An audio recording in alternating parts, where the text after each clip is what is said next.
গতকালকে দেখছো ঢাকার পল্লবীতে বাবা সিকিউরিটি গার্ডের কাজ করে, সিকিউরিটি গার্ড। আমি তো দেখি আমি বুক ধরে রাখতে পারিনি।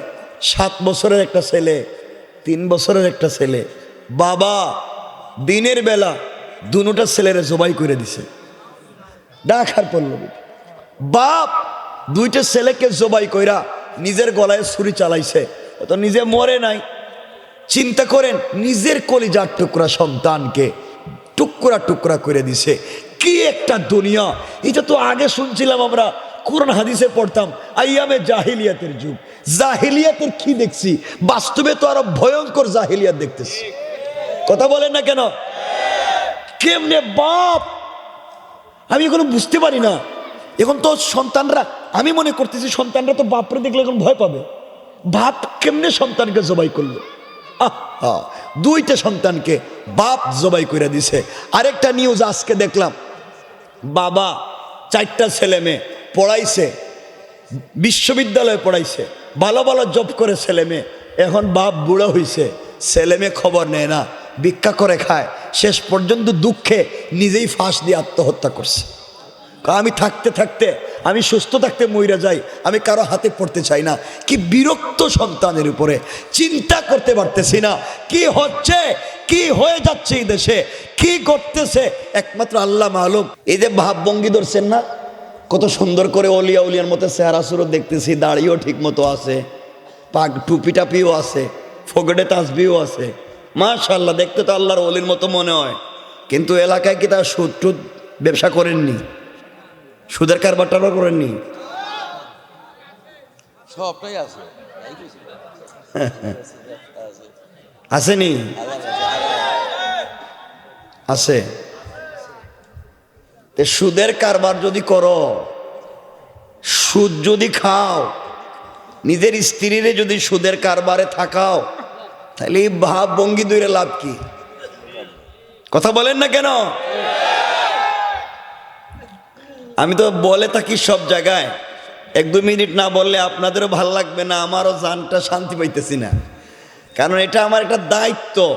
যেখানেই যাবে, নামাজ রোজার মতো ফরজ হচ্ছে। নামাজ যেভাবে ফরজ, সুদ ছেড়ে দেওয়াও ফরজ। নামাজ যেভাবে ফরজ, ঘুষ ছেড়ে দেওয়াও ফরজ। নামাজ যেভাবে ফরজ, মিথ্যা কথা ছেড়ে দেওয়াও ফরজ। নামাজ কথা যেভাবে ফরজ, অন্যের জমি জামা দখল না করাও ফরজ। নামাজ পড়া যেভাবে ফরজ, মসজিদের কেসের পয়সার আমানত রক্ষা করাও ফরজ।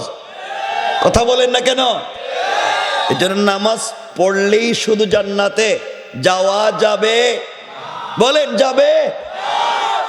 যাবে না। কারণ নামাজই আপনাকে জান্নাতে নিবে না। যেই নামাজের সাথে সুদ আছে, যেই নামাজের সাথে ঘুষ আছে, যেই নামাজের সাথে মাদক আছে, ফেন্সিডিল ইয়াবা আছে, যেই নামাজের সাথে চুরি চামারি বদমাইশি আছে, এই নামাজ আপনারা জান্নাতে নিবে না। বরং এই নামাজের সাইনবোর্ড দিয়া, দাড়ি জুব্বা টুপিয়া পাগড়ি আর তসবির সাইনবোর্ড দিয়া আপনি সমাজে দুর্নীতি করতেছেন। সুতরাং সমাজে যদি টাটকা শয়তান দেখতে হয়, যে এই ব্যক্তি নামাজ পড়ে, দাড়ি রেখে, হজ করে, জাকাত দিয়েও সুদের কারবার করে, ঘুষ খায়, এলাকায় মানুষের জায়গা জমি দখল করে, টাটকা নির্বেজাল যদি শয়তান দেখার নিয়ত থাকে, ওর চেহারার দিকে 1 মিনিট তাকাইয়া থাকবেন আর বলবেন, আল্লাহ বহুত দিন পরে একটা শয়তান দেখাইছো। ঠিক কিনা জুড়ে বলেন? আমার কথা কি বুঝছেন আপনারা? খুব খারাপ পাইতেছেন, অনেক কষ্ট করে বলতে হইতেছে। দেখছেন তো খুতবাটাই পড়তে পারতেছি না, কিন্তু দায়িত্ববোধ থেকে বলতেছি, আল্লাহ যেন আমাদের সমাজটাকে সুন্দর করে। আমিন। দরকার আছে না নাই? বসেন। কেউ রাগ করছেন নি? রাগ করলে বুঝবো আপনি কিন্তু সুদ খান, বলে দিব। কিন্তু রাগ করলেই বুঝবো আপনি আপনার ভাই বোনের সম্পত্তি নিজের নামে বুয়া জাল দলিল করে রাখছেন। কথা বলেন না কেন? বলে দিব। কিন্তু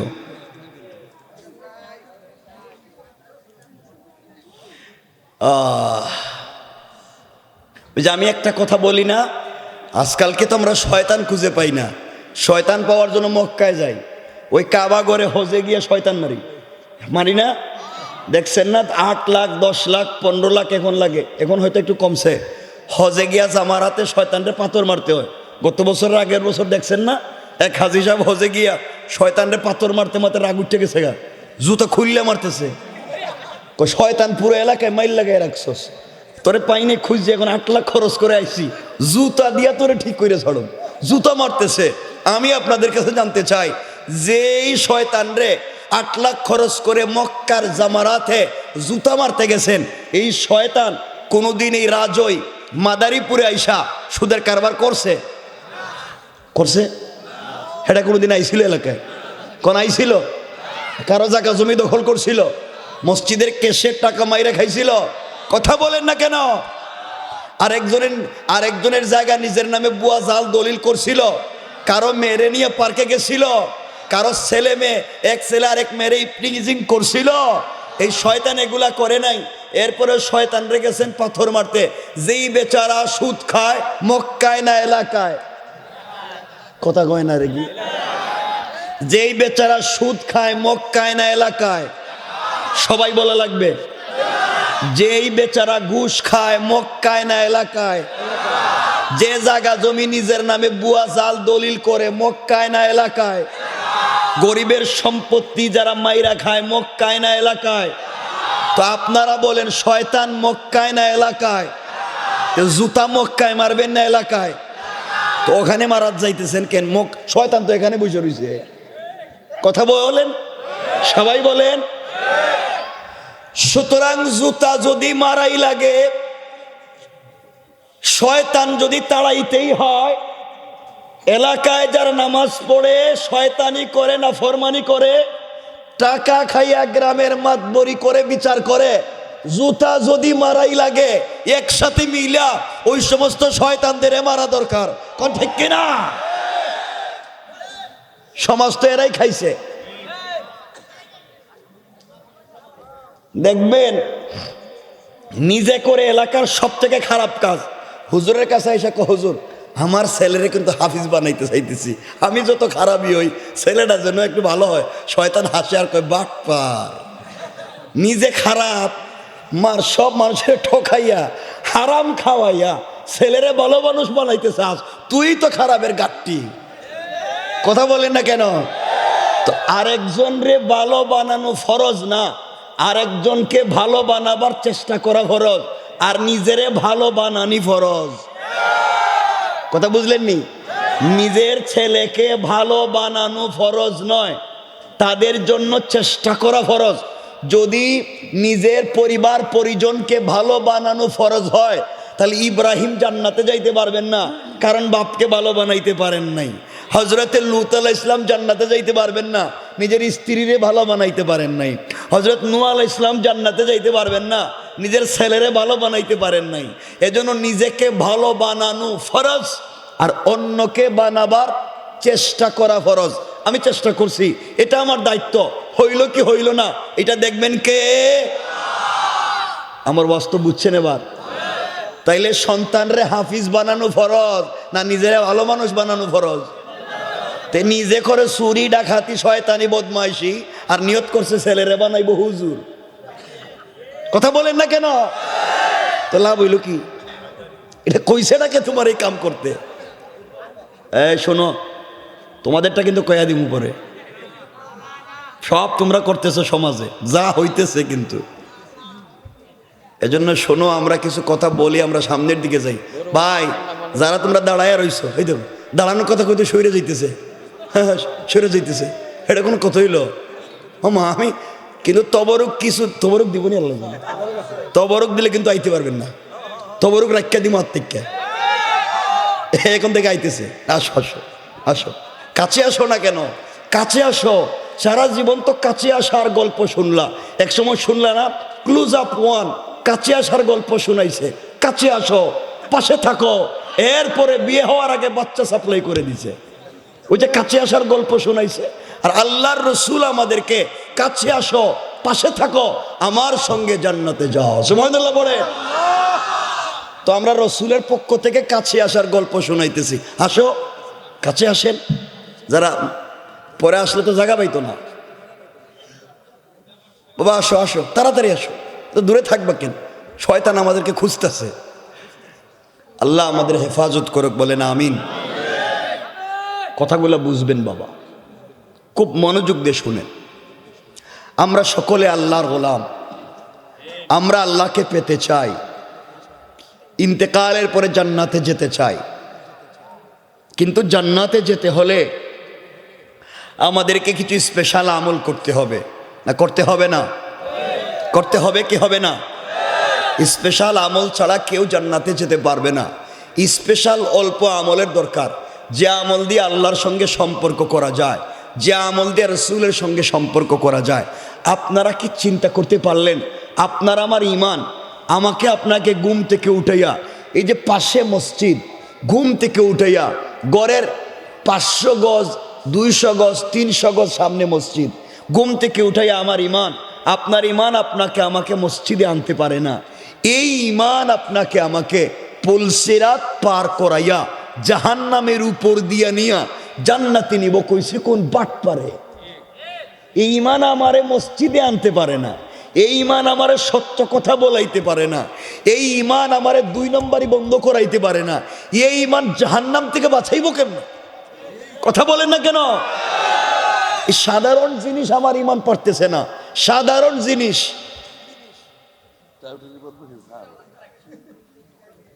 আমার কথা খুব খারাপ লাগতেছে আপনাদের, লাগলে আর কি, আর জীবনে দাওয়াত দিবেন না, এবারই শেষ দাওয়াত।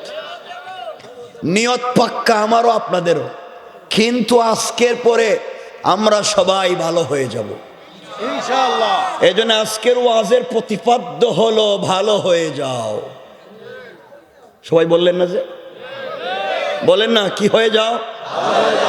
আবার বলেন তো, আপনারা বলেন। এই এলাকায়, কোন থানা? রাজুই।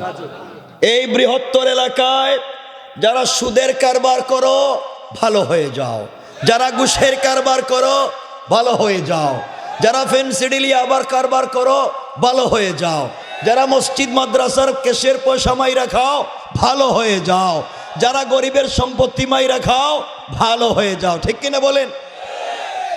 এবং সকালে ঘুম থেকে উঠে দেখেন যদি এদিকে একজন মাতবর হাইডে যাইতেছে, যিনি গ্রামের টাকা খাইয়া বিচার করে, পিছনে গিয়ে সালাম দিয়া বলবেন আসসালামু আলাইকুম আঙ্কেল, ভালো হইয়া যাও। ওড়ো নাকি বলে কালকেই ওয়াজ শুনছি, আজকের থেকে ভালো হয়ে যাও। গ্রামে থাকবা, শয়তানি না ফরমানি চলবে, ওয়াজও চলবে, মসজিদে ওয়াজও হবে, হুজুরা দিনের দাওয়াত দিবে, শয়তানি হবে, সব তো একসাথে থাকতে পারে না। আগুন পানি তো এক জায়গায় হইতে পারে না। হয়তো আমরা ভালো হব, নাইলে খারাপ হব। আমরা কি হতে চাই? সবাই বলেন ভালো হতে চাই। আল্লাহ আমাদেরকে কবুল করুক, বলেন আমিন আমিন। আমার মুসলমান বন্ধুগণ, গভীর মনোযোগ, কথাগুলা দিল দিয়া শুনেন কি বলতে চাই। আল্লাহ রাব্বুল ইজ্জত ওয়াল জালাল দুনিয়ার জমিনে আমাদেরকে প্রেরণ করে দিয়েছেন। এই পৃথিবীতে আমি আর আপনি কিন্তু বেশি দিন থাকব না। আমার আগে আমার দাদা ইন্তেকাল করেছেন, আমার বাবাও ইন্তেকাল করেছেন। আজ না হয়ে কাল আপনি আমিও ইন্তেকাল করে কবরে যাওয়া লাগবে। দুনিয়ার জমিনে দেখেছি সম্পদওয়ালার সম্পদ রয়ে গিয়েছে, কিন্তু সম্পদওয়ালা ব্যক্তি দুনিয়ায় নাই। কোটি টাকার বাড়ি বানাইছে, উদ্বোধনের আগে মালিক কিন্তু ইন্তেকাল করেছে। আজ বিয়ের জন্য রেডি হয়েছে পাত্র, যাওয়ার আগে হার্ট অ্যাটাক করে ইন্তেকাল করেছে। দুনিয়ার সময় বড় সংক্ষেপ, কার কোন সময় মওত চলে আসবে কেউ জানে না।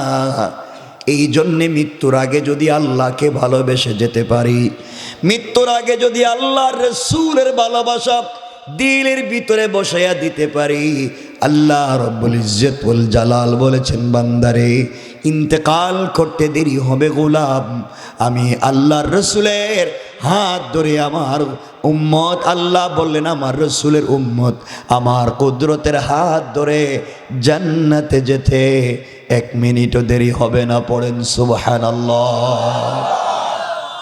আমি আপনি যদি গুনাহ করি, মনে রাখবেন শুধু সেজদা দিলেই হবে না, শয়তান এই পৃথিবীতে এমন কোনো জায়গা নাই যেখানে আল্লাহকে সেজদা করে নাই। পুরা পৃথিবীতে শয়তান আল্লাহকে সেজদা করেছে, এটা আল্লাহর নির্দেশ ছিল না, আল্লাহর হুকুম ছিল না। আল্লাহর হুকুম ছাড়া কোটি কোটি সেজদা করেছে, কিন্তু আল্লাহ শয়তানকে নির্দেশ করলেন, শয়তান আদমকে সেজদা করো মাত্র একটা। আল্লাহর হুকুম মেনে একটা সেজদা করে নাই, এই জন্য শয়তান হয়ে গিয়েছে। এই জন্যে আল্লাহর হুকুম মেনে এক সেজদাও কারো জিন্দেগি পরিবর্তন করে দিতে পারে, আর পৃথিবীর হাজার হাজার সেজদাও আমাকে জাহান্নামে নিতে পারে। এই জন্যে দুনিয়ার জমিনে চলার পথে কদমে কদমে হুকুম মানব কার? জোরে বলেন কার? একমাত্র দুনিয়ার জমিনে চলার পথে হুকুম মানব আল্লাহর, আর তরিকা মানব রসুলের। আল্লাহর রসুলের তরিকা ছাড়া আর কারো তরিকা মানি না, মানব না। আমাদের পীরও যদি, আমাদের কোনো পীরও যদি আল্লাহর রসুলের তরিকায় আমাদেরকে না ডাকে, ওই পীরকেও আমরা মানি না। কথা কি ঠিক? এই জন্য খুব ভালো করে বুঝেন যুবক ভাই, তোদেরকেও বলছি আল্লাহর ওয়াস্তে নামাজ পড়তে শিখো, মসজিদে আসো, নামাজে আসো। নামাজ কিন্তু সময় মতো পড়তে হবে, নিজের টাইম মতো। ওই যে একজন বলল আমার, আজকেই তো বলল যে হুজুর মসজিদে এসে দেখলাম আমি সুন্নত পড়তেছি 4 রাকাত, হয়তোবা জুহরের সুন্নত, আমি 2 রাকাত পড়ছি, ইমাম সাহেব জামাতে দাঁড়াইয়া গেছেন। এখন আমি কি সুন্নত ছেড়ে জামাতে দাঁড়াইয়ে যাব? কি করব? কারণ সুন্নত তো পড়তে পারবো না, জামাত চালু হয়ে গিয়েছে। তাকে কি উত্তর দেওয়া দরকার? তাকে মাসলা না বলে বললাম, তুমি এত কম সময় নিয়ে আইছো কেন? তুমি আরো 2 মিনিট বেশি নিয়ে আইলে তো সুন্নত পড়তে পারতা। কথা বলেন না কেন? তুমি এত, তোমার কাম কি? এত কাম কি তোমার যে আল্লাহ ডাকতেছে হাইয়া আলাল ফালা, আয় আমার কাছে, আর তুমি বলতেছো দোকানদারি, তুমি বলতেছো আমার কাম, যাও তোমার কামে। এখন সুন্নত 2 রাকাত হইছে, 2 রাকাত হয় নাই, তুমি জানো কি করবা? কথা বলেন না কেন? তুমি এত টাইম লাগাই আসো? আল্লাহ রসুল বলছেন as-salatu ala waqtiha, সালাত হবে টাইম মতো, নির্ধারিত সময় সালাত হবে। তুমি নির্ধারিত সময়, জোহরের নামাজ কিয়ামত পর্যন্ত শুনে আসতেছি এক টাইমে, আসরের নামাজ এক টাইমে, তুমি টাইম জানো না? কথা বলেন না কেন? কেন দেরি করে আসো? কোথাও যাইতে গেলে তো সব ঠিকঠাক আগে গুছাইয়া রাখো, বিদেশে যাওয়ার 1 মাস আগেই তো লাগেজ গুছাইয়া রাখো। কথা বলেন না কেন? কারণ নামাজে আসতে জামাত দাঁড়ায় গেছে। আর দেখবেন কিছু রাগ কইরেন না, এবার রাগ করলে করছেন তো কি হয়েছে, আমার কইছি তো আইতামি না। কিছু লোক এত খারাপ হয়েছে, জুমার নামাজে সবার শেষে আসে মসজিদে, সবার, বলেন না, সবার শেষে ইমাম সাহেব খুতবা দিতেছে, খুতবা শেষ হয়ে যাইতেছে, মসজিদে আসছে বগল তলায় জুতা নিয়ে সবার সামনে ধাক্কায় একবারে সামনে। কথা কন না কেন? আইসে সবার শেষে, একবারে শেষে আইসে ধাক্কাইয়া একবারে সামনের কাতারে গিয়েই সালাম ফিরাইয়া, ইমাম সাহেব সালাম ফিরাইছে, আবার বগল তলায় জুতা নিয়ে আবার সবার আগে যাইতেছে। এগুলো আছে না? আইলো সবার শেষে, গেল সবার। এই কামটা শয়তানের। এই জন্য আপনারা যদি মনে করেন আল্লাহ আমি পুরা সপ্তাহ গেছে গা, গত শুক্রবার থেকে এই শুক্রবার পর্যন্ত শয়তান তো দেখতে পাইলাম না, বড় আফসুস, আমি শয়তানটা দেখার নিয়ত। যেই বেচারা নামাজের সবার শেষে আইসা সবার সামনে যায়, আবার সবার আগে বাইরে হয়ে যায়, এর চেহারার দিকে তাকায় থাকবেন এইভাবে। তো জিগাইব তাকাস কেন? ওই শয়তান দেখতেছি। কি দেখতেছি? বলেন কি দেখতেছি? তোমার টাইম নাই নামাজে, অথচ পৃথিবীর একটাই বড় কাজ, পৃথিবীতে একটাই বড় কাজ নামাজ। এর উপরে কোনো কাজ নাই, এর উপরে কোনো কাজ হইতেই পারে না। রব ডাকতেছে নামাজে, তোমার কিসের কাম? কে ডাকতেছে নামাজে? রব আল্লাহ ডাকতেছে নামাজে, তোমার কিসের কাম? জুমার সালাতের সময় তো বলছে ইদা নুদিয়া লিস-সালাত মিন ইয়াউমিল জুমআ ফাসআউ ইলা যিকরিল্লাহ। রব বলতে যখন সালাত জুমার সময় হয়ে যায়, তখন দুনিয়ার সকল কাজ বন্ধ না, কোন হারাম? বন্ধ হইলে হালাল হইতে পারে। কোন হারাম? আবার বলেন হারাম। সব হারাম, সব হারাম। জুমার সালাতের সময় হয়ে গেলে, জুমার খুতবার সময় হয়ে গেলে পৃথিবীর সকল কাজ হারাম। নামাজে যাও। আমি বানায়া বলতেছি না বাবা, আল্লাহ কোরআনে বলছেন। কেন ওই টাইমে মসজিদে যাও না? কেন নামাজে থাকো না? রব সব বন্ধ করে বলছে আ মসজিদে। যাইতাম না। তুমি কি করবা? যাইতাম না কইছি।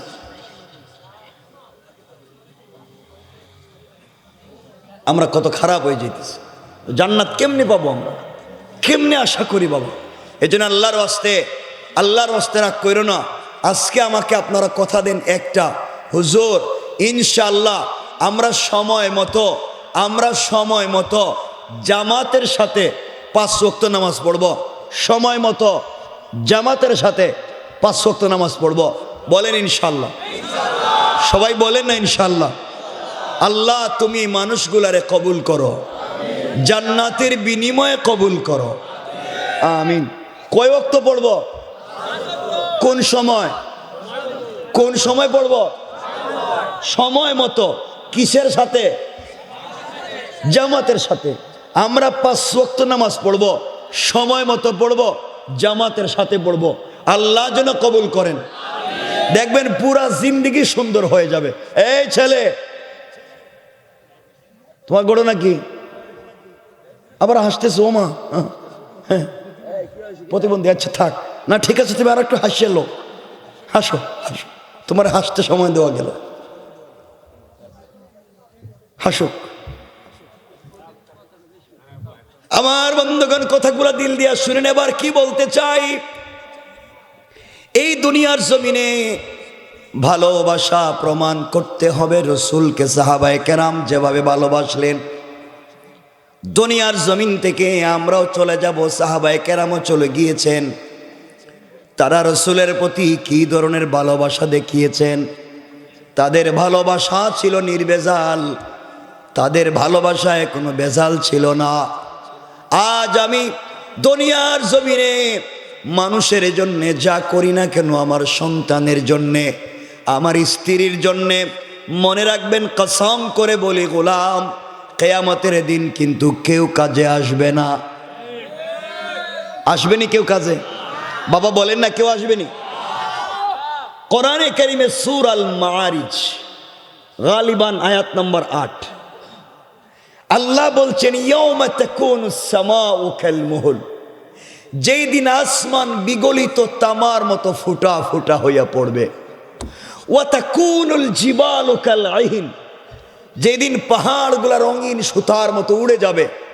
আল্লাহ বলছেন, ওয়ালা ইয়াসআলু হামিমুন হামিমা, কলিজার টুকরা বন্ধু পর্যন্ত বন্ধুর খবর নিবে না, একবারে আপন জন পর্যন্ত খবর নিবে না।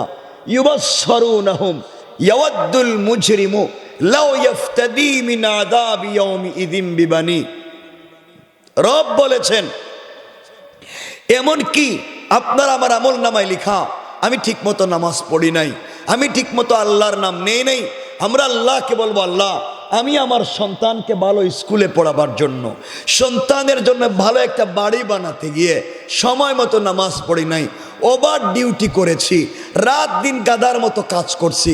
আল্লাহ সন্তানকে একটা ভালো বাড়ি বানাইয়া দিতে, সন্তানের ভবিষ্যৎটা সুন্দর করে দিতে, সন্তানকে ভালো রাখতে আমি এত কিছু করছি। আল্লাহ আমার মন বলছে আমার সন্তান আজকে কিয়ামতের দিনে আমাকে ভুলে যাবে না। রব বলছেন, তুমি তোমার সন্তানকে ডাক দাও, দেখো তোমার সন্তান তোমাকে ভুলে যায় কিনা।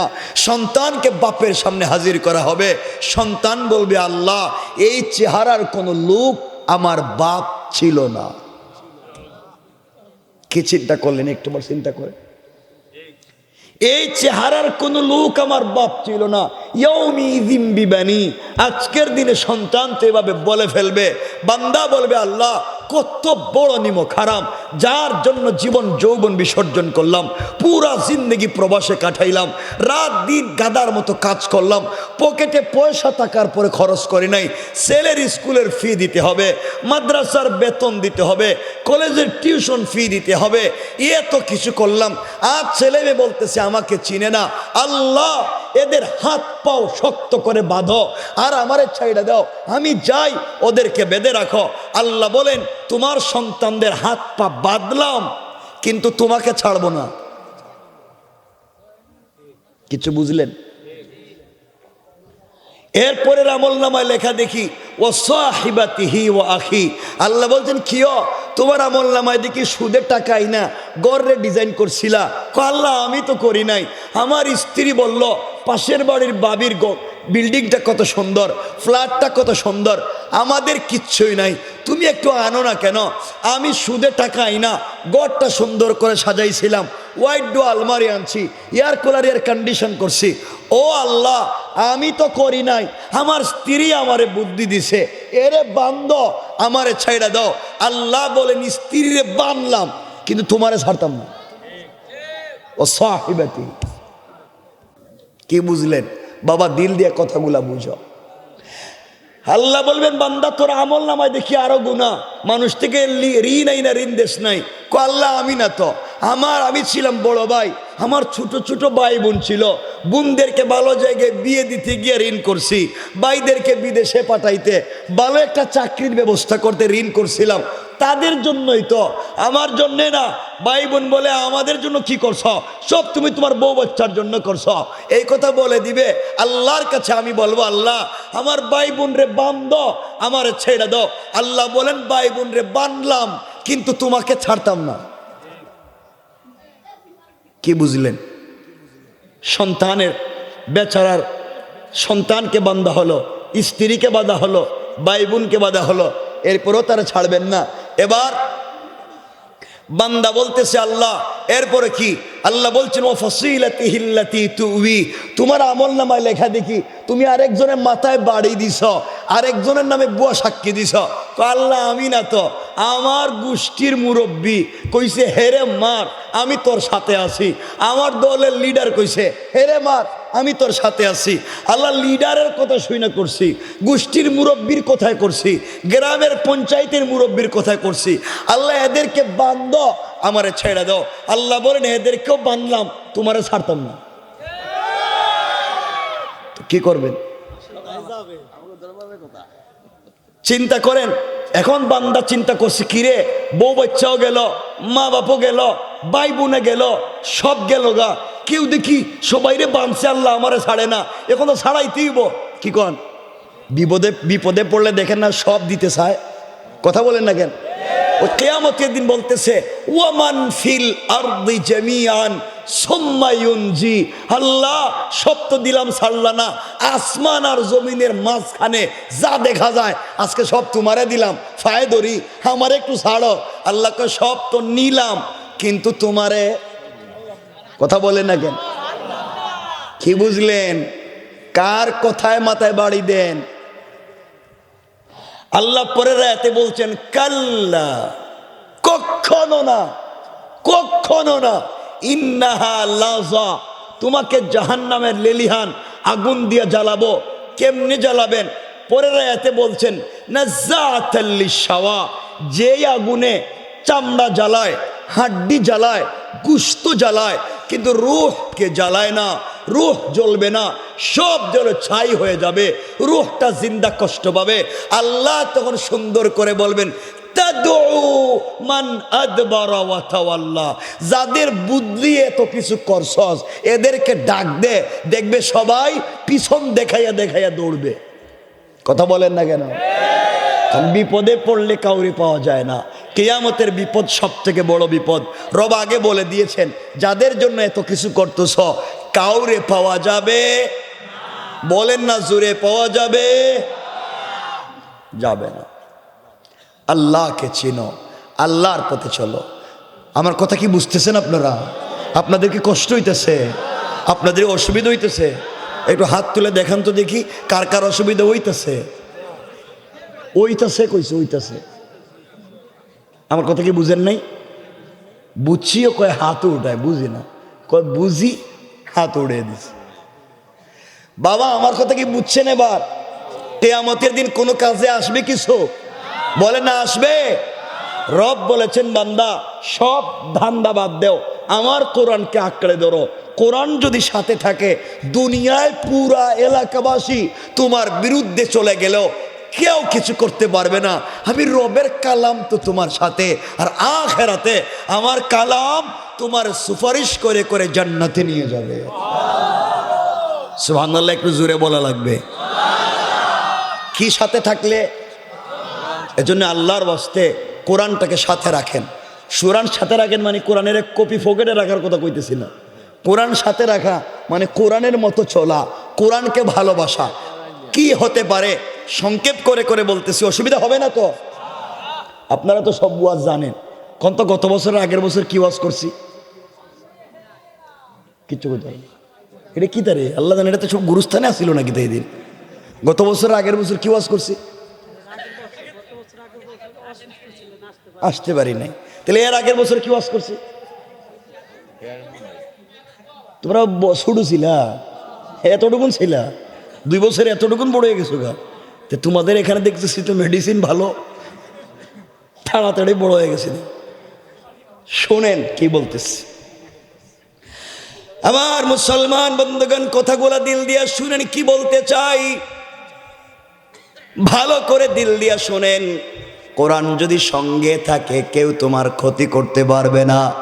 পুরা পৃথিবীর মানুষ যদি অস্ত্র নিয়া তোমার পিছনে দাঁড়াইয়া যায়, আর তুমি যদি আল্লাহর উপরে ভরসা করো, আল্লাহ বলেছেন বান্দারে পুরা দুনিয়ার মানুষ যদি তোমাকে গুলি করতে যায়, তাদের চোখে আমি ধুলি পোড়া দিয়া তোমাকে হেফাজতের জিম্মাদার। পড়েন সুবহানাল্লাহ। কেমনে কেমনে কথাটা দিল দিয়া শোনেন। আমি ঘটনা বলবো না, শোনেন। আল্লাহ রাসূল সাল্লাল্লাহু আলাইহি ওয়াসাল্লামের কাছে আল্লাহ তাআলা কোরআনের আয়াত যখন নাজিল করে দিলেন, ওয়ানজির আশীরাতাকাল আকরাবিন, বন্ধু তুমি তোমার প্রিয়জন, প্রতিজন কাছের মানুষ, আত্মীয় স্বজনকে দ্বীনের দাওয়াত দাও। ঘটনা বলবো না, আল্লাহর রাসূল দ্বীনের দাওয়াত দিতে লাগলেন একটা পাহাড়ে উইঠা। ওটা লম্বা আলোচনা। আল্লাহর রাসূল বললেন আসলিম তাসলাম, ইসলাম কবুল করো, শান্তিতে থাকবা, আর কিছুই লাগবে না। এই কথা শুনবার পরে রাসূলের কলিজার টুকরা প্রিয় আপন চাচা আবু লাহাব দাঁড়িয়ে গেল, হাতের মধ্যে পাথর নিয়ে আমার রাসূলকে মারতে চাইলো, আর বলতে লাগলো তাব্বান লাকা ইয়া মুহাম্মদ আলিহাদা জামাআতানা আয় দাউতানা। ও মুহাম্মদ ইবনে আব্দুল্লাহ, এই কথা বলবার জন্য কি আমাদেরকে একত্রিত করেছো দাওয়াত করে? তুমিও একটা পাগল, তোমার আল্লাহ একটা পাগল, বলে নাউজুবিল্লাহ। এই কথা বলে হাতের পাথর দিয়ে আল্লাহর রাসূলকে মারতে চাইলো। আল্লাহর রাসূল চোখের পানি ছেড়ে দিলেন, বাড়িতে চলে আসলেন। সন্ধ্যার পরে সাজদায় গিয়ে চোখের পানি ছেড়ে কান্না করে বলে আল্লাহ, আমার চাচা আমাকে গালি দিয়েছে, আমার যায় আসে না। আমার চাচা আমাকে পাগল বলেছে, যায় আসে না। কিন্তু চাচা তোমাকে পাগল বলছে, আমি মানতে পারি না। আয় আল্লাহ তাআলা, কেউ যদি আমি মুহাম্মদকে গালি দেয়, আমার দিলে কোনো ব্যথা নাই, আমার দিলে কোনো কষ্ট নাই। কিন্তু কেউ যদি আমার কলিজা টুকরা প্রিয় রব আল্লাহকে গালি দেয়, আমি সহ্য করতে পারি না। বলো না আল্লাহ আমি কি করতে পারি? আল্লাহ তাআলা জবাব দিয়ে ডাক দিয়ে বলেছেন, বন্ধু আমার, ও কলিজার টুকরা বন্ধু হাবিবুল্লাহ, চোখের পানি মুছে ফেলো। তোমার চোখের পানি আমি আল্লাহর সহ্য হয় না। কেউ যদি আমি আল্লাহকে গালি দেয়, আমি আল্লাহর যায় আসে না। কেউ যদি আমার কোরআনের বিরুদ্ধে চলে যায়, আমি আল্লাহর যায় আসে না রে বন্ধু। কিন্তু যার কারণে দুনিয়া সাজিয়ে রেখেছি, সেই বন্ধুকে কেউ যদি গালি দেয়, আমি আল্লাহ সহ্য করতে পারি না। আবুল আহাব তোমাকে গালি দিয়েছে, এই মুহূর্তে আমি আল্লাহ আবুল আহাবের বিরুদ্ধে কোরআনের আয়াত নাজিল করে দিলাম। সুবহানাল্লাহ, জোরে বলেন না, আর একটু জোরে বলেন।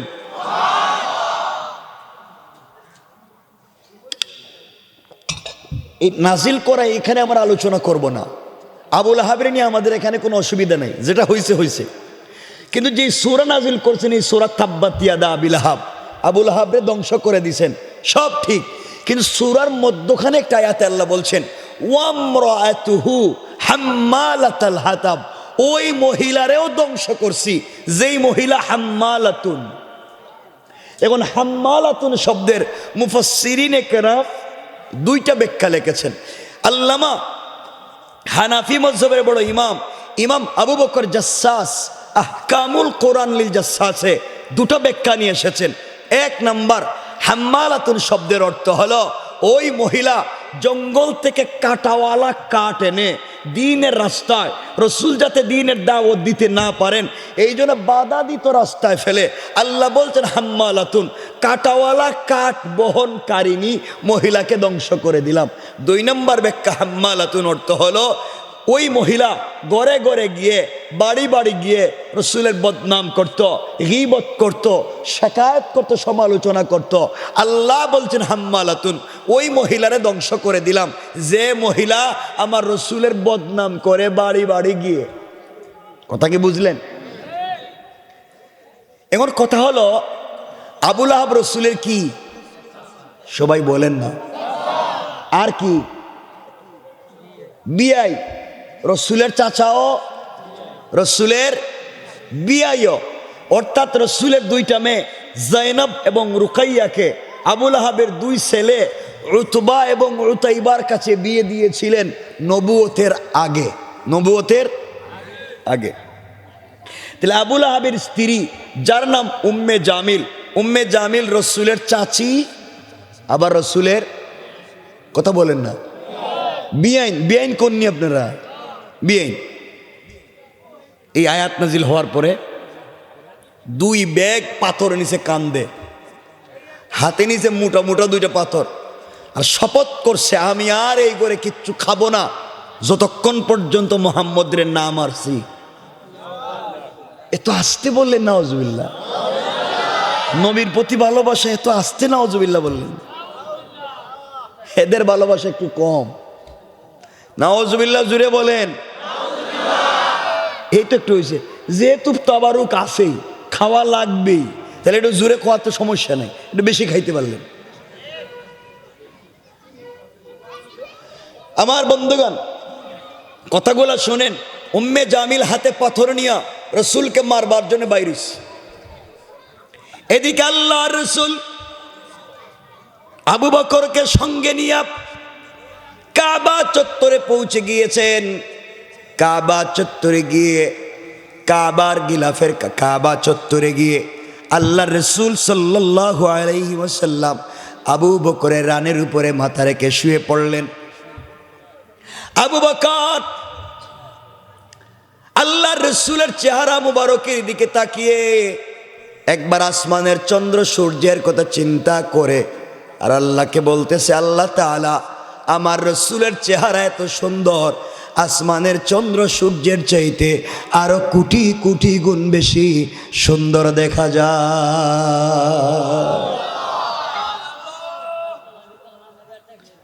হঠাৎ করে আবু বকর তাকায়া দেখেন একজন মহিলা হাতের মধ্যে পাথর নিয়া আমার রসুলকে মেরে ফেলবার জন্যে আসতেছে।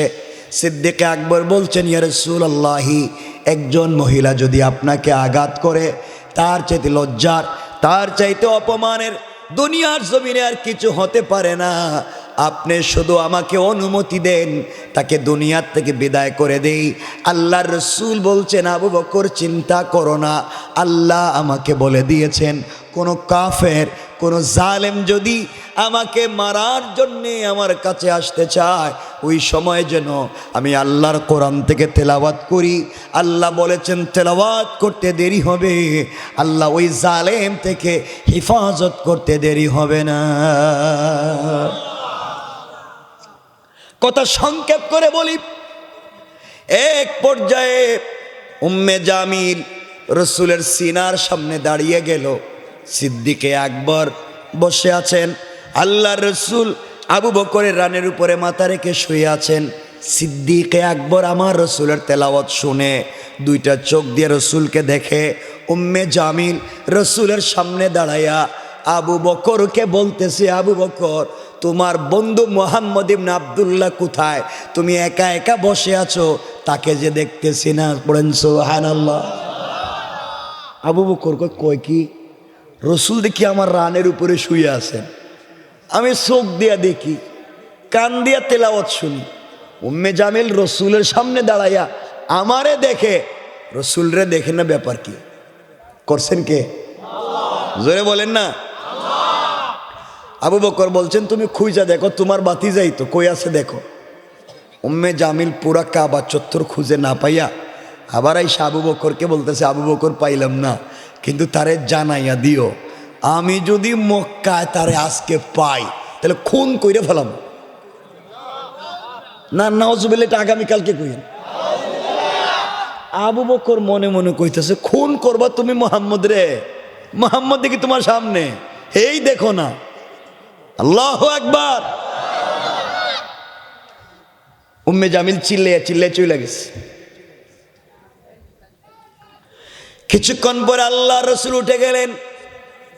আবু বকর আল্লাহর রসুলকে জড়িয়ে ধরলেন আর চোখের পানি ছেড়ে বলছেন, ইয়া রাসূলুল্লাহ, আমি আপনাকে দেখি, আপনার তেলাওয়াত আমি শুনি। উম্মে জামিল আপনার সামনে দাঁড়াইয়া আমাকে দেখে, আপনাকে দেখে না, কারণ কি? আল্লাহর রসুল বলছেন, আবু বকর আল্লাহ আমাকে বলে দিয়েছেন কোনো কাফের যদি আমাকে মারবার জন্যে আসে, ওই সময় যদি আমি কোরআন থেকে তেলাওয়াত করি, আল্লাহ বলছেন হিজাবাম মাসতুরা, আকাশ থেকে একটা গোপন পর্দা পাঠাইয়া আমি আর ওই কাফেরের মধ্যখানে আমার আল্লাহ পার্টিশন সৃষ্টি করে দেয়। পড়েন সুবহানাল্লাহ। সুবহানাল্লাহ জোরে পড়েন। আল্লাহ রসুলকে বাঁচাইছেন কে? কিসের কি করলেন রসুল? কোরআন তিলাওয়াত করছেন, কোরআন তিলাওয়াত করছেন, আল্লাহ রসুলকে বাঁচাইয়া দিয়েছেন। আমরা কোরআন তিলাওয়াত করতে পারবো তো ইনশাআল্লাহ? দেখেন না সমাজ কত খারাপ, আমার খুব কষ্ট হয়।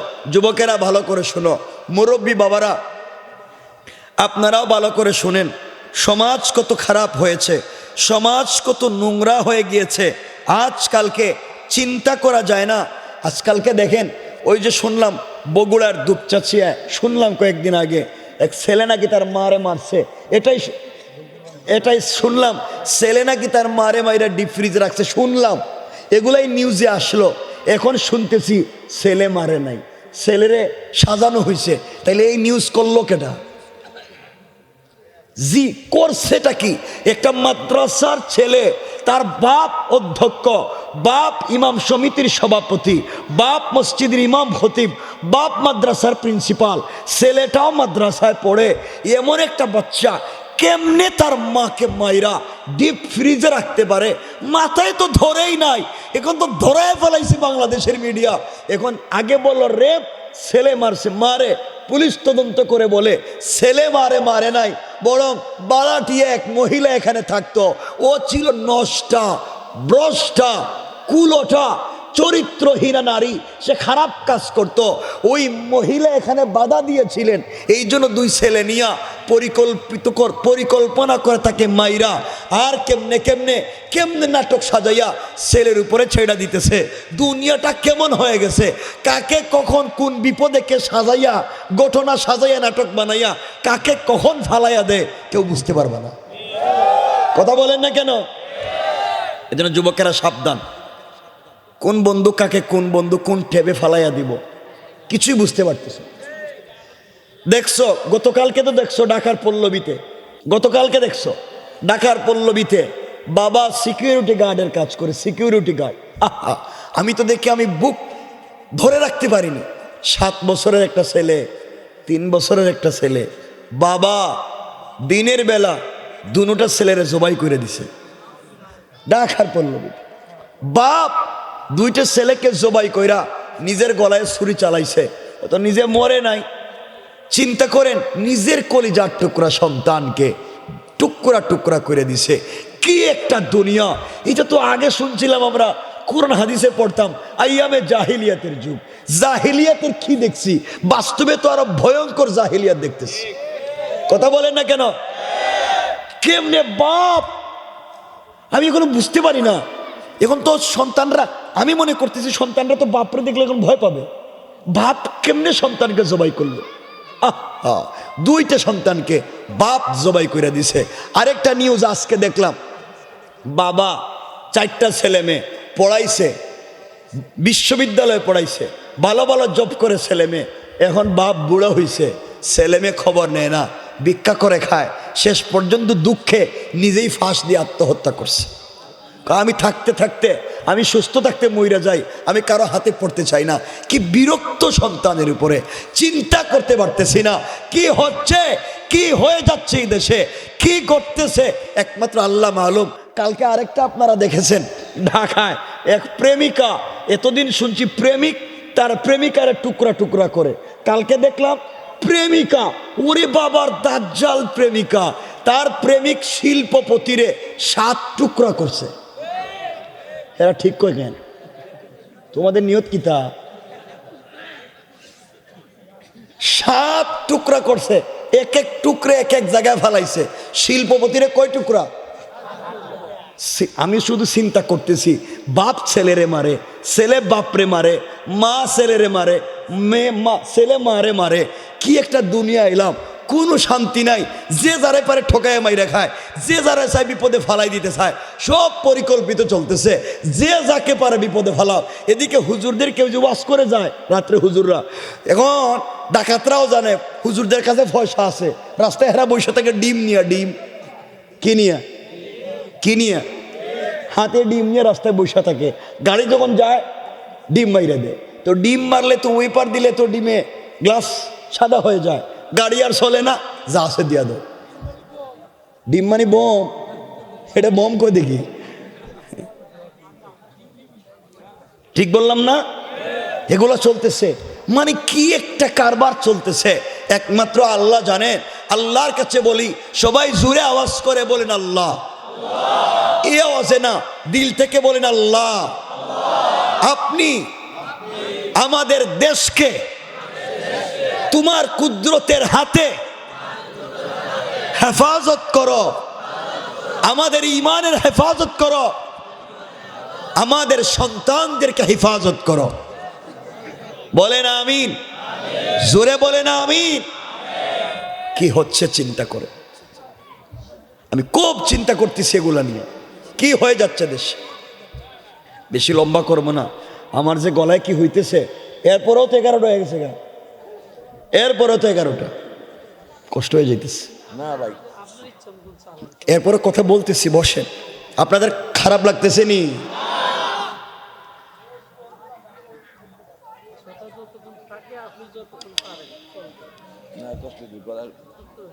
আসলে শরীরের কোলায় না, কি করব বাবা।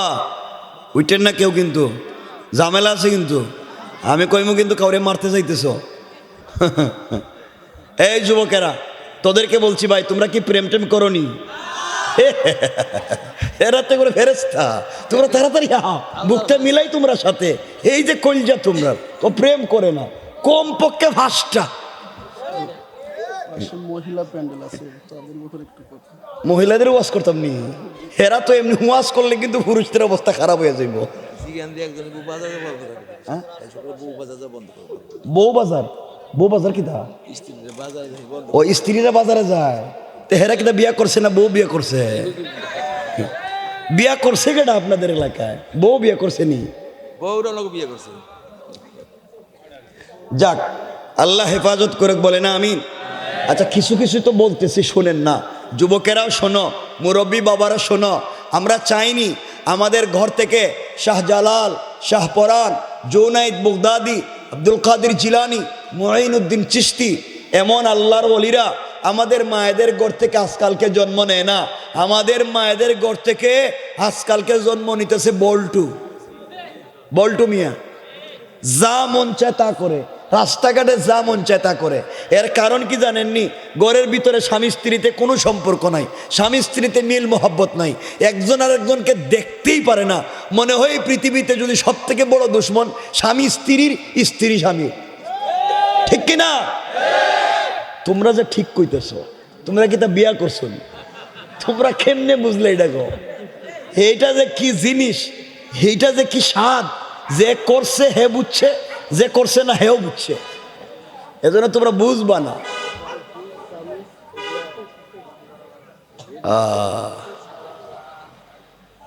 স্বামী স্ত্রীতে কোনো সম্পর্ক নাই। এমনও আছে, অনেক মুরব্বী আছেন এখানে, স্ত্রীর জ্বালাতন পাইতে পাইতে আল্লাহর আল্লাহ, এরকম একটা আজরাইল আর দাজ্জাল আমার ঘরে তুমি দিসলা কেমনে? হাত থেকে বাঁচাও। এটা মুরব্বী কইতেছেন, আমাদের সভাপতি, হাত থেকে বাঁচাও ভাই। সপ্তাহে 5টা করি আমরা দরবার, 5টা দরবার শেষ করেন। এগুলোই কি সমস্যা আরম্ভ হইল? আচ্ছা বলেন তো, পরিবারে কি সমস্যা থাকবে না দূর হবে? বলেন না। স্বামী স্ত্রীর সম্পর্ক ঠিক থাকবে তো? বলেন না ইনশাল্লাহ। ঠিক থাকবে তো সম্পর্ক? আজকালকে তো কিছু হইলেই বউরে তালাক দিয়ে দেয়। বউকে আমি যাইতেছি, তোমার ঘরে থাকতাম না, তোমার সেই দ্বারা কত বটা আমার জন্য আছে। কথা বলেন না কেন? এই কথা বইলে কিন্তু চইলে যায়। যাওয়ার পরে প্রথম স্বামীর ঘরে যে কষ্ট নিয়ে ধৈর্য ধারণ করছে, দ্বিতীয় স্বামীর ঘরে গিয়া যে বিপদে পড়ে যে কষ্ট সহ্য করতে হয়, যে স্যাক্রিফাইস করতে হয়, যে আফসুস করতে হয়, এর 100 ভাগের 1 ভাগ যদি প্রথম স্বামীর ঘরে ধৈর্য ধারণ করতো, তাইলে তাদের ঘরটা জান্নাত হয়ে যাইতো, জান্নাত। ঠিক কিনা বলেন? কিন্তু পারে না। এই জন্যে পরিবারকে সুন্দর করেন।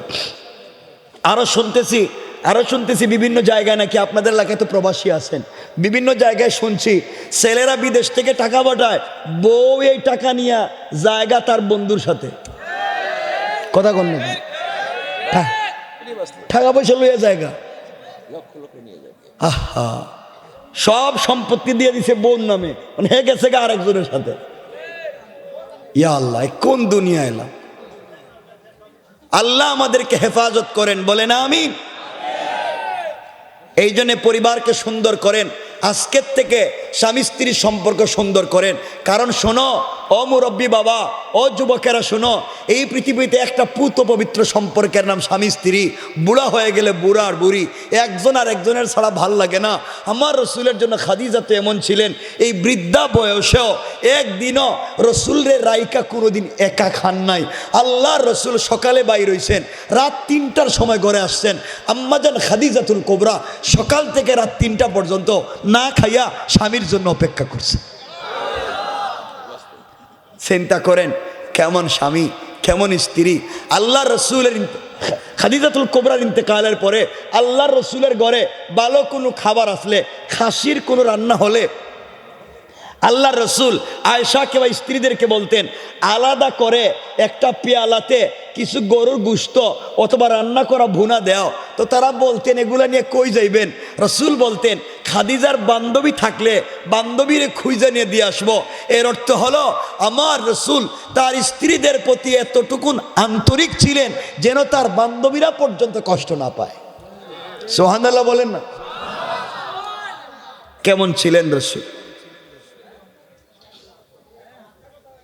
এই জন্য আমাদের পরিবারগুলোকে সুন্দর করেন, স্বামী স্ত্রীর সম্পর্ক জোরদার করেন, বাচ্চা ভালো হবে, পরিবারের দিন আসবে। এই জন্য আমরা পারবো তো পরিবার সুন্দর করতে? আমাদের কি করতে হইব প্রথম বলেন? একটা পরিবারকে সুন্দর করতে কি করা লাগবে বলেন? হ্যাঁ, সেটা কি তা বিয়ে করা লাগবে? হ্যাঁ, আগে বিয়াতে গেছে গা। একটা পরিবারকে যদি সুন্দর করতে হয়, স্বামী স্ত্রীর সাথে আন্তরিকতা বাড়াও, একে অপরের ঘরের ভিতরে একজন আরেকজনকে সম্মান করো, ভালোবাসো। এই জন্য আজকের থেকে আমাদের আম্মাজান আয়েশা হাদিসে বলছেন, তিরমিজির হাদিস, আম্মাজান আয়েশা বলেন, আমার জিন্দগিতে আমি কোনোদিন আমি আমার স্বামীকে সালাম দিতে পারি নাই। আয়েশা বলেন, আমি যখন দেখতাম রসুল ঘরে আসতেছেন, আমি ঘরের কর্নারে সিপায় লুকায়া থাকতাম, পর্দার আড়ালে দাঁড়িয়ে থাকতাম, নবীজি যেন আমাকে দেখতে না পান।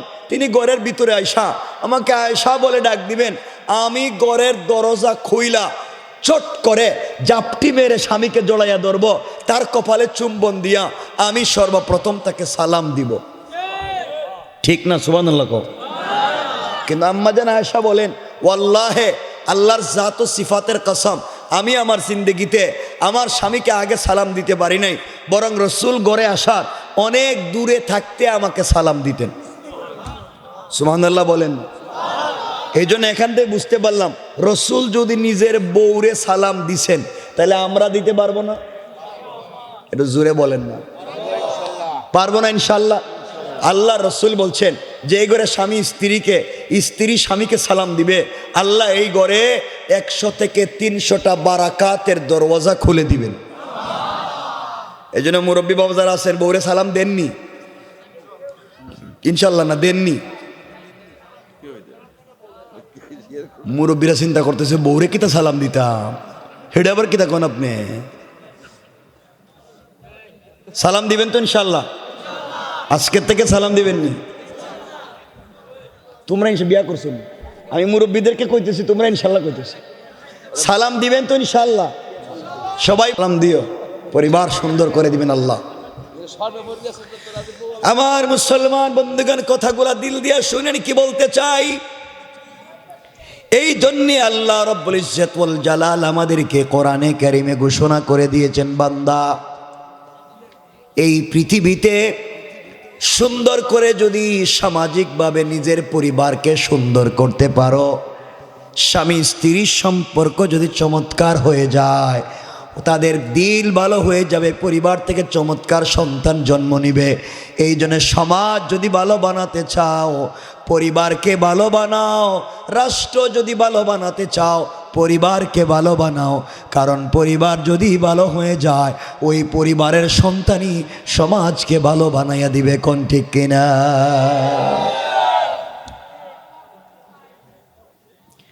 এই জন্য আল্লাহর ওয়াস্তে চলার পথে কোনো সময় অন্যায় করা যাবে না। আমরা যাই করি না কেন, দিনের বাহিরে কোনো চিন্তা করব না। যে কথা বলে আমরা আলোচনাকে শেষ করে ফেলবো, 1-2 মিনিট মনোযোগ দিয়ে শোনেন। বলছিলাম যে কথা, কোরআন যদি সঙ্গে রাখা যায়, দুনিয়ার জমিনে কেউ যদি আমাদের বিরোধিতা করে আমাদেরকে মেরে ফেলতে চায়, কোরআন যদি সঙ্গে থাকে, তাহলে পৃথিবীর কেউ আমাদের কোনো ক্ষতি করতে পারবে না। ধরেন আপনারা সবাই আমাকে মারতে চান, আপনাদের সবার হাতে অস্ত্র আছে, তরবারি আছে, আমাকে মেরে ফেলতে চান। আল্লাহ বলেছেন, বান্দা তুমি ওই সময় কোরআন থেকে তেলাওয়াত করো, আমি আল্লাহ সবার চোখের সামনে তোমাকে হেফাজতের জিম্মাদার। কেমনে দিবেন? কথাগুলো শুনেন। আল্লাহর ওয়াস্তে পরিবারকে সুন্দর বানান, মায়েদের প্রতি চমৎকার আচরণ করেন। মায়েদেরকে বলবো, যাদের বিয়ে হয়েছে, মা বোন শোনো, জান্নাতে যদি যেতে হয় অবশ্যই অবশ্যই স্বামীর খিদমাত করতে হবে, স্বামীর বৈধ সবগুলা কথা মানতে হবে। আল্লাহর রসুল বলেছেন, যেই মহিলা স্বামীকে একটা রাত্র নারাজ করলো, কষ্ট দিল, আর পুরা এক রাত যদি স্বামী কষ্ট পায়া ঘুমিয়ে যায়, ওই মহিলার জন্যে আল্লাহ জান্নাত হারাম করে দেন। যতক্ষণ না পর্যন্ত ওই মহিলা তওবা করে স্বামীকে খুশি না করবে, ততদিন পর্যন্ত তার জন্যে জান্নাতের দরওয়াজা খোলা হয় না। এই জন্যে মায়েদেরকে বলছি, বোন মায়েরা শুনেন, আল্লাহর ওয়াস্তে স্বামীর মনে কষ্ট দিবেন না, স্বামীকে কষ্ট দিবেন না, আপনি তাকে খুশি করেন। কারণ কিয়ামতের দিন আল্লাহ স্বামীকে জিজ্ঞাসা করবেন স্ত্রী সম্পর্কে, তোমার স্ত্রী কেমন ছিল। স্বামী যদি বলে স্ত্রী ভালো ছিল, আল্লাহ জান্নাত দিয়ে দিবেন। স্ত্রীকে স্বামী সম্পর্কে জিজ্ঞেস করবেন, আল্লাহ তাকেও জান্নাত দিয়ে দিবেন। এই জন্য যুবকেরা শোনো, যদি যদি বিয়ের সময় ভালো মেয়ে পেতে চাও, তুমি সচ্চরিত্রবান হও, মেয়েও সচ্চরিত্রবান পাইবা। হ্যাঁ, নিজে করছে 20টা প্রেম, আর বিয়ের সময় চিন্তা করতেছে রাবেয়া বছরের মতো মেয়ে। তার ওয়াইফ কইতেছে, না আমার জিন্দিগিতে তো কোনো ছেলের দিকে তাকায় নাই। হে 20টা প্রেম করছে, আর তার বউ বলতেছে কোনোদিন তাকায় নাই। আরে মিথ্যা কথা, আল্লাহ বলছেন খাবিসের জন্য খাবিস, ও পবিত্রের জন্য অপবিত্র। হে যে বলতেছে জীবনে তাই নাই, তুমি যদি 20টা প্রেম করে থাকো, হে আর না করলে 19টা করছে। কারণ খারাপের জন্য খারাপ, এটা লিস্টেড। হ্যাঁ, যতই ভালো মানুষ সাজক, তুমি যদি খারাপ হও, মনে করবা তোমার পাশে যেটা আছে এটাও খারাপ। এটা খারাপ, 100% খারাপ। এই জন্য বোনেরা, আপনি করবেন 10টা প্রেম, আর একবারে ছেলে চাইবেন এবার শাহজালালের মতো। ছেলে কইতেছে, না না আমি তো ইউনিভার্সিটিতে থাকতে কারো দিকে তাকাই নাই। মেয়ে কইতেছে, মাশাল্লাহ আমার স্বামীটা বড় ভালো, অথচ হ্যাঁ শয়তান, টাটকা শয়তান। এজন্যে পবিত্রের জন্য পবিত্র, অপবিত্রের জন্য অপবিত্র, এই বিধান আল্লাহর। আর যদি কোনো সময় দেখেন এটা মিস্টেক হয়ে গেছে, ভালো মানুষ কোনো সময় বিপদে পড়ে গেছে, রব বলেছেন ওয়ামতাহানাল্লাহু কুলুবাহুম লিত্তাকওয়া, এটা হলো আল্লাহর পরীক্ষা দিলের তাকওয়া। যদি দেখেন ভুল হয়েছে, এই জন্য আমার ভাইয়েরা কথাগুলা শোনেন। বারবার বলতেছে, কোরআন যদি সঙ্গে থাকে কেউ কিছুই করতে পারবে না, ক্ষতি করতে পারবে না। এই কথা বলেই আমরা আলোচনা শেষ করে দিতে চাই। আল্লাহর রাসূল সাল্লাল্লাহু আলাইহি ওয়াসাল্লাম হিজরত করে যেদিন মক্কা থেকে মদিনায় যাবেন, ঘটনা বলবো না, হিজরতের ঘটনা বলছি না, শুধু কোরআন সঙ্গে থাকলে লাভ কি তা বোঝাতে চাই। আল্লাহর রাসূলকে জিবরিলে আমিন গভীর রজনীতে ঘুম থেকে উঠাইয়া দিলেন। জিবরিল আমিন রাসূল সাল্লাল্লাহু আলাইহি ওয়াসাল্লামকে ঘুম থেকে উঠাইয়া দিলেন। আল্লাহর রাসূল ঘুম থেকে উঠে গেলেন, ওযু করলেন, 2 রাকাত সালাত পড়লেন, ঘর থেকে বের হয়ে যাবেন।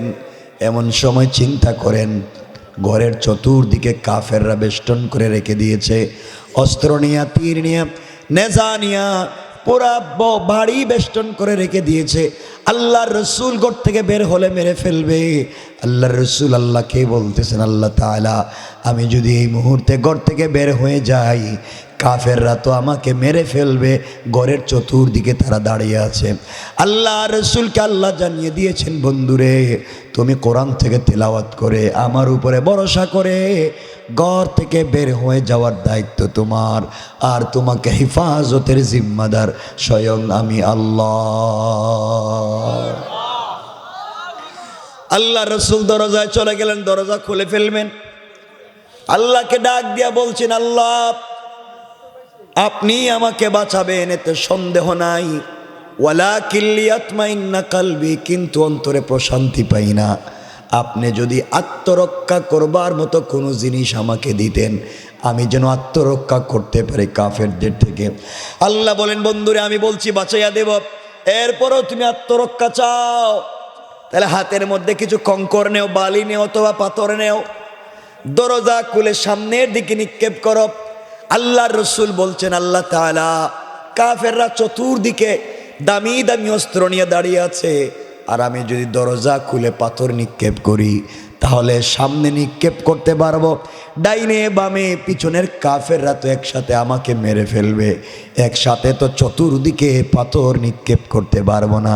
আল্লাহ জানাইয়া দিলেন, বন্ধুরে তোমার দায়িত্ব হলো আমার উপরে ভরসা করে পাথরগুলা সামনের দিকে নিক্ষেপ করা তোমার দায়িত্ব, আর চতুর্দিকের কাফেরদের চুকে চুকে পৌঁছে দেওয়ার জিম্মাদার স্বয়ং আমি আল্লাহ। লম্বা কথা, রাসূল সাল্লাল্লাহু আলাইহি ওয়াসাল্লাম দরজা খুললেন, পাথরগুলা সামনের দিকে মারলেন, তাকায়া দেখেন চতুর্দিকের কাফেরদের চুকে পৌঁছে গিয়েছে। এক সময় আল্লাহর রাসূল মদিনায় পৌঁছে গেলেন, সুযোগ বুঝে একদিন আল্লাহ বলছেন, বন্ধুরে ওই দিন তুমি না আমাকে বলেছিলা কাফেররা তোমাকে মেরে ফেলবে, সমস্ত কাফেরদের সামনে তুমি কেমনে চলে আসলা, কেউ তোমাকে মারতে পারলো না, সবার চুকে চুকে কেমনে পাথরগুলা গেল বলো তো? আল্লাহ রসুল বলছেন, আল্লাহ তাআলা আমি বলতে পারবো না, একমাত্র আপনি বলতে পারবেন। আমি তো সামনের দিকে পাথর মারলাম, পিছনে ডাইনে বামে কেমনে গেল বলতে পারি না। আল্লাহ রাব্বুল ইজ্জত ওয়াল জালাল বলছেন, বন্ধ শোনাম, ওয়ামা রমাইতা ইযা রমাইতা ওয়ালাকিন্নাল্লাহ রামা। আল্লাহ বললেন, বন্ধুরে তুমি যখন আমার উপরে ভরসা করে সামনের দিকে পাথরগুলো নিক্ষেপ করেছো, ওইটা তোমার হাত তাকে নাই, আমি আল্লাহর কুদরতের হাত হয়ে গিয়েছে। আর আমার হাত দিয়া সকল কাফেরদের চুকে চুকে আমি পৌঁছে দিয়েছি। সুবহানাল্লাহ, জোরে বলেন। এই যে আল্লাহ রসুলকে এত এত কাফেরের মধ্যখানে আল্লাহ বাঁচাইয়া দিলেন, তিনি কোরআন তিলাওয়াত করেছিলেন, কোরআনের উপর বিশ্বাস করেছিলেন, উম্মে জামিল থেকে বাঁচাইয়া দিলেন, কোরআন তিলাওয়াত করেছিলেন। এই জন্য আমরাও যদি চলার পথে পরিবারকে সুন্দর করতে পারি, স্বামী স্ত্রীর সম্পর্ক সুন্দর করতে পারি, বাচ্চাদেরকে বন্ধুর সাথে বন্ধুর মতো আচরণ করতে পারি। আমরা এমন হয়ে গিয়েছি, সারাদিন দোকানদারি করি, সারাদিন কাজকাম করি, বাড়ি থেকে গিয়া দেখি বাচ্চা ঘুমে, আমি যখন ঘুম থেকে উঠি বাচ্চা তখন স্কুলে, বাচ্চা যখন স্কুল থেকে আসে আমি তখন কাজে। কোনো সময় বাচ্চার সঙ্গে মা বাপের সম্পর্ক গড়ে ওঠে না, বুয়ার হাতে বাচ্চা বড় হয়। এই জন্যে বাচ্চার প্রতি মা বাপের সম্পর্ক ভালো না, আর মা বাপের সঙ্গে বাচ্চার সম্পর্ক চমৎকার না। এই জন্য বাচ্চাকে বন্ধু বানান, তাদেরকে সময় দেন, পরিবারকে সুন্দর করেন, একটা জান্নাতি পরিবার বানান।